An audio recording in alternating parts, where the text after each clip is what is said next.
Okay, so we have two talks. The first is on the rotator cuff, and the second will be on other pathology outside the cuff.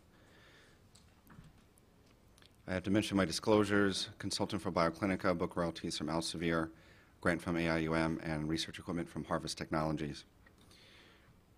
So I'm going to talk about sonographic technique. I know that we just had the demonstration, but I want to just re-emphasize a couple points before we move on to talk about rotator cuff tears and some other miscellaneous pathology. So as you know, there are four structures that make up the rotator cuff: the supraspinatus in the front, subscapularis going to the lesser tuberosity, the infraspinatus and teres minor in the back.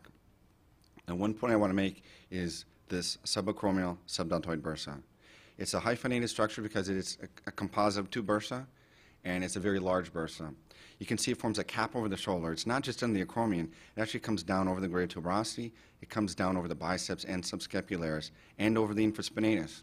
And in diseases where it's chronically inflamed, like rheumatoid arthritis, it can be even larger. So just realize that it's not simply under the acromion, but it's a large structure that can form a cap over the entire shoulder.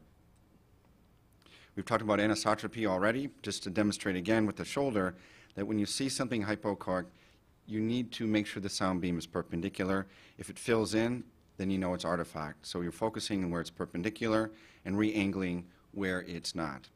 So if you're looking at a tendon and long axis, what maneuver do we use to deal with anisotropy?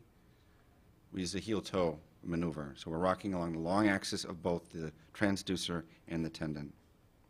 So briefly, I'm going to re-demonstrate what I went over because I think just to re-emphasize a few areas. So again, palm up, short axis.